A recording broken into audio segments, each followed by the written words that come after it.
नमस्कार दोस्तों, YouTube channel N universe 22 में आपका स्वागत है। आज हम इस वीडियो में आपके साथ डिस्कस करेंगे अल्ट्रासोनिक वेल्डिंग के बारे में। यह एक ऐसी वेल्डिंग प्रोसेस है जो सॉलिड स्टेट वेल्डिंग के अंतर्गत आती है। सॉलिड स्टेट वेल्डिंग वो होती है जिसमें हम बेस मटेरियल को उसके मेल्टिंग पॉइंट से कम टेम्परेचर पर उसको गर्म करते हैं और उसके बाद प्रेशर को अप्लाई करके वेल्ड को कंप्लीट कर लिया जाता है। वैसे तो सॉलिड स्टेट वेल्डिंग के अंतर्गत diffusion welding, friction welding, explosion welding आती हैं।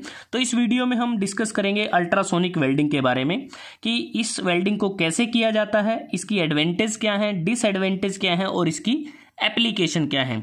अगर हम बात करें कि इस वेल्डिंग को करने के लिए हमारी रिक्वायरमेंट क्या रहती है, सबसे पहले हमें पावर सप्लाई की ज़रूरत होती है जिसको हम अल्ट्रासोनिक वेल्डिंग जनरेटर भी बोल सकते हैं। और इस पावर सप्लाई का काम होता है जो लो फ्रीक्वेंसी इलेक्ट्रिसिटी या इलेक्ट्रिक पावर होती है जिसकी फ्रीक्वेंसी 50 से 60 हर्ट्ज़ के बीच में होती है, उसको हाई फ्रीक्वेंसी इलेक्ट्रिक पावर में कन्वर्ट करना। वो उसको चेंज कर सकता है 20,000 हर्ट्ज़ से 60,000 हर्ट्ज़ के बीच में। ज़्यादातर 20,000 हर्ट्ज़ का यूज किया जाता है, लेकिन मैक्सिमम ये 60,000 हर्ट्ज़ तक इसको लेके जा सकते हैं।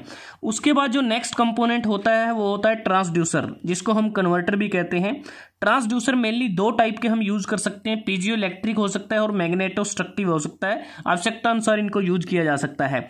बात करते हैं कि ट्रांसड्यूसर का काम क्या होता है।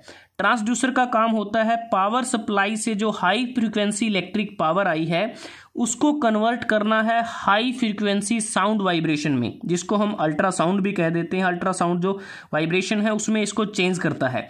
उसके बाद जो नेक्स्ट कंपोनेंट है उसको हम कहते हैं बूस्टर।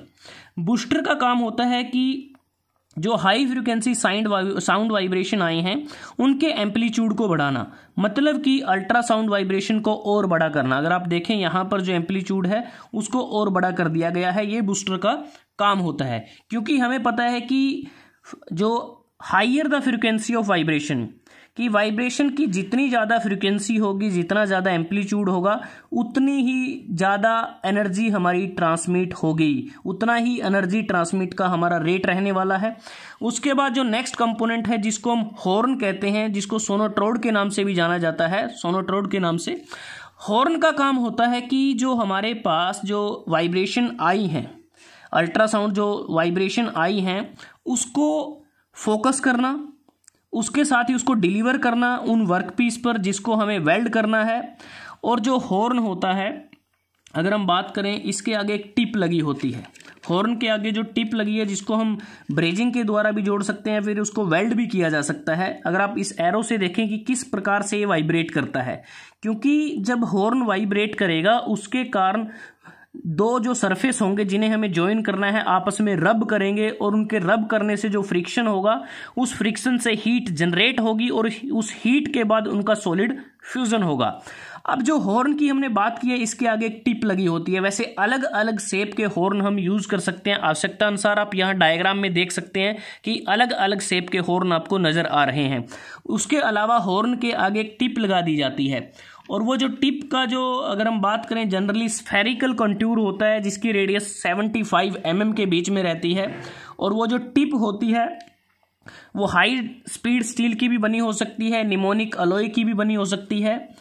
अगर हम बात करें, ये जो हॉर्न है बेसिकली हमारा टाइटेनियम का ये बना होता है।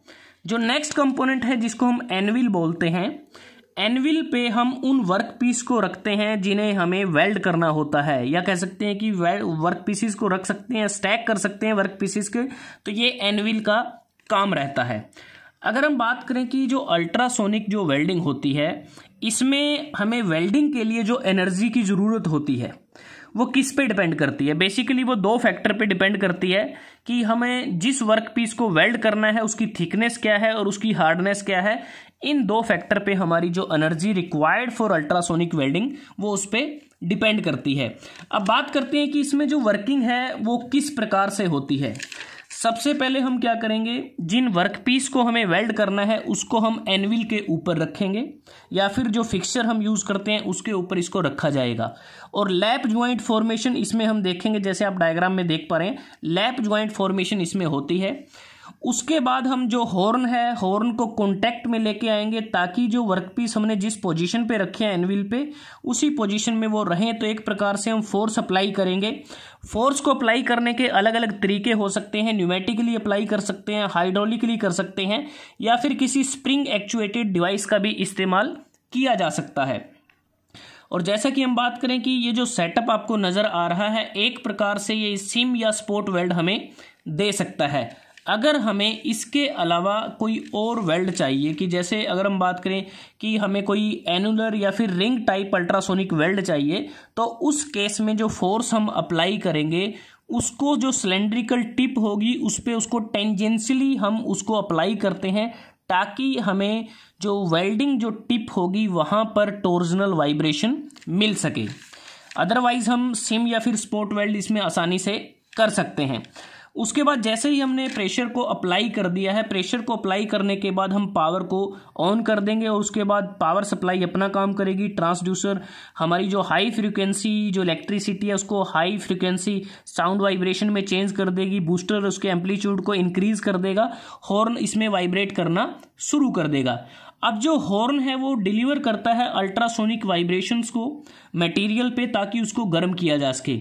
और जो वाइब्रेशन मूव करती हैं वो 1 मिलीमीटर के डिस्टेंस से भी कम होता है जिस पे वो वाइब्रेट करती हैं।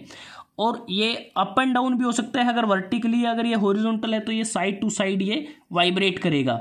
और इस प्रकार क्या होगा कि हीट जनरेट होगी फ्रिक्शनल हीट के कारण।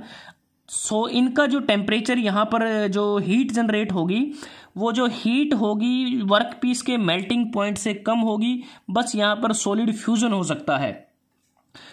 और जो वाइब्रेट हुआ यहाँ पर तकरीबन अगर हम बात करें जो वाइब्रेशन होती है 1 सेकंड में 20,000 से 40,000 टाइम्स के बीच में ये वाइब्रेट कर सकता है। और इन वाइब्रेशन के कारण ही फ्रिक्शनल हीट होती है और जिसके कारण मटेरियल प्लास्टिक स्टेट में आता है और उसके बाद वो आपस में जुड़ जाते हैं।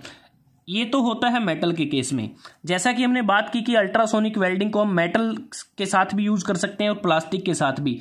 अगर हम मेटल के साथ यूज करते हैं जो अल्ट्रासोनिक वाइब्रेशन होती हैं वो डिलीवर होती हैं parallel to the plane of the material. अगर प्लास्टिक के केस में वेल्डिंग की जाए तो जो वाइब्रेशन डिलीवर होंगी वो परपेंडिकुलर होती हैं to the plane of material. अगर हम फ्रिक्शन हीट की बात करें मेटल के केस में जो फ्रिक्शनल हीट है वो मेटल सरफेस के टेम्परेचर को इंक्रीज कर देती है और वो तकरीबन 1/3 होता है मेल्टिंग टेम्परेचर के। लेकिन मेटल के केस में जो वर्कपीस हैं आपस में मेल्ट नहीं होते। अगर प्लास्टिक की बात करें प्लास्टिक के केस में जो फ्रिक्शनल हीट होती है वो टेम्परेचर को इंक्रीज कर देती है इतना कि जो प्लास्टिक है वो मेल्ट कर जाए। अगर प्लास्टिक मेल्ट करेगी तो उससे क्या होगा कि जो प्लास्टिक मॉलिक्यूल्स होते हैं आपस में मिक्स हो जाते हैं एक दूसरे के साथ और उसके बाद वो बॉन्ड बनाते हैं और कूलिंग के बाद जो प्लास्टिक सरफेस है वो अच्छी तरह से वेल्ड हो जाता है। और इस पूरी प्रोसेस को होने में तकरीबन फ्रैक्शन ऑफ सेकंड से 1 सेकंड या कुछ सेकंड तक का टाइम ही लगता है। काफ़ी फास्ट ये प्रोसेस होती है।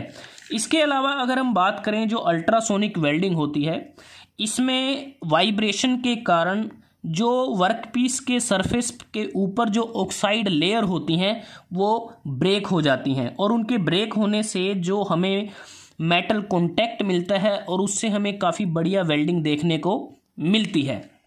उसके बाद जो ज्वाइंट हम बनाते हैं अल्ट्रासोनिक वेल्डिंग की मदद से उसकी जो स्ट्रेंथ है बेस मेटल की स्ट्रेंथ से तकरीबन वो 60 से 100% तक वो होती है। बेस मेटल की स्ट्रेंथ की 65 से 100% उसकी स्ट्रेंथ होती है।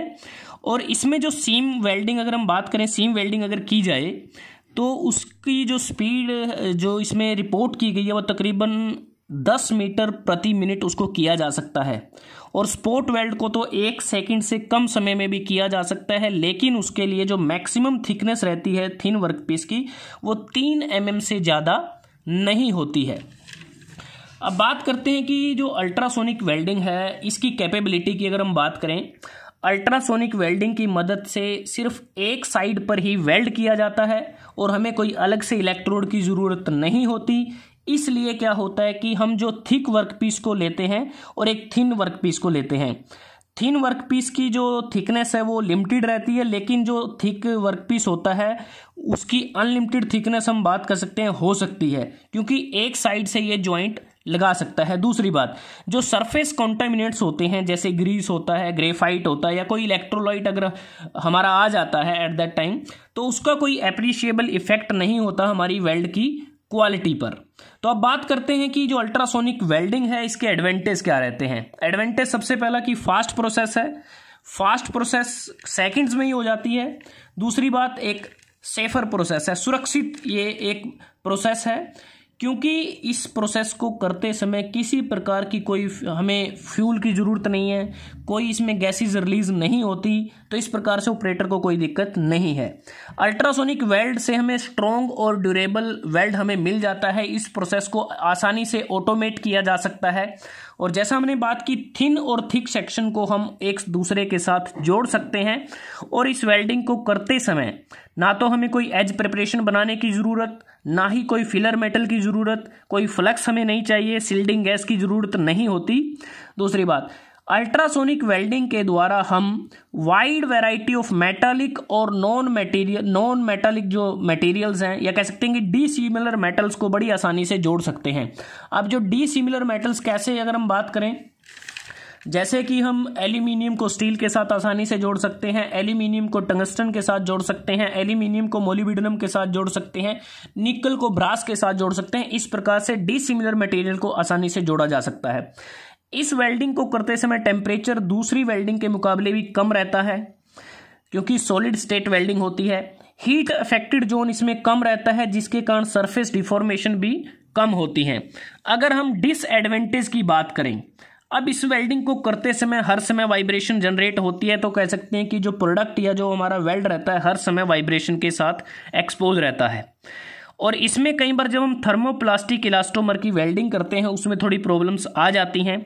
ये जो प्रोसेस होती है लैप ज्वाइंट तक ही सीमित रहती है, और इसमें हम स्मॉल और थिन पार्ट्स को ही वेल्ड कर सकते हैं, और कई बार जो वर्क पीसीज है वो एनविन के साथ भी बॉन्ड कर जाते हैं, और जो डेप्थ ऑफ वेल्ड है वो भी इस वेल्डिंग में कम रहती है। लेकिन जब हम सेम मटेरियल को वेल्ड करते हैं तो उस समय हमें कुछ अच्छे रिजल्ट नहीं मिलते। कह सकते हैं कि जब सेम मेटल्स को वेल्ड करते हैं, सेम टाइप की प्लास्टिक को वेल्ड करते हैं, तब भी हमें अच्छे रिजल्ट नहीं मिलते। ये इसका मेन लिमिटेशन है। अगर एप्लीकेशन की बात करें आज की डेट में, जैसे हमने बात की कि जो अल्ट्रासोनिक जो वेल्डिंग है एरोस्पेस इंडस्ट्री में इसका यूज़ किया जाता है, ऑटोमोटिव इंडस्ट्री में इसका यूज़ कर सकते हैं, प्लास्टिक पार्ट को बनाने में इसका यूज़ कर सकते हैं। जैसे अगर हम बात करें, इस वेल्डिंग के प्रयोग से हम acetal nylon, polypropylene, high density polyethylene, PVC, polystyrene, synthetic textile को भी हम आसानी से वेल्ड कर सकते हैं। उसके बाद अगर हम बात करें जो इलेक्ट्रिक कनेक्शन, जब हम करंट कैरिंग डिवाइस के साथ उनको जोड़ सकते हैं, मोटर को, फील्ड कोयल को, कैपेसिटर को। इसके अलावा मेडिकल डिवाइसेस बनाने में इसका इस्तेमाल होता है, फिल्टर बना सकते हैं, वाल्व बना सकते हैं, फेस मास्क बनाने में भी इसका काफ़ी सारा यूज़ होता है। इवन पैकेजिंग इंडस्ट्री में इसका बहुत सारा यूज किया जाता है, फिल्म्स को बनाने में, ट्यूब्स को असेंबल करने में इसका यूज किया जाता है। इलेक्ट्रॉनिक कंपोनेंट की असेंबलिंग के दौरान भी इस वेल्डिंग का प्रयोग किया जा सकता है, जैसे कि हम डायोड और सेमीकंडक्टर को सबस्ट्रेट के साथ जोड़ सकते हैं, ट्रांसफॉर्मर, इलेक्ट्रिक मोटर। इवन अगर हम बात करें electric connection on computer circuit board पर भी हम इसको जोड़ सकते हैं। तो दोस्तों, आज हमने इस वीडियो में आपके साथ डिस्कस की सॉलिड स्टेट वेल्डिंग के अंतर्गत आने वाली महत्वपूर्ण वेल्डिंग अल्ट्रासोनिक वेल्डिंग। कैसे इसको किया जाता है, इसके एडवांटेज क्या हैं, डिसएडवांटेज क्या हैं और एप्लीकेशन क्या है। अगर वीडियो आपको अच्छा लगा आप इसको लाइक कर सकते हैं, शेयर कर सकते हैं अपने दोस्तों के साथ, स्टूडेंट्स के साथ, और एन यूनिवर्स 22 को सब्सक्राइब करना ना भूलें। जल्दी हाजिर होते हैं एक नई वीडियो के साथ। तब तक के लिए धन्यवाद। आपका दिन शुभ रहे।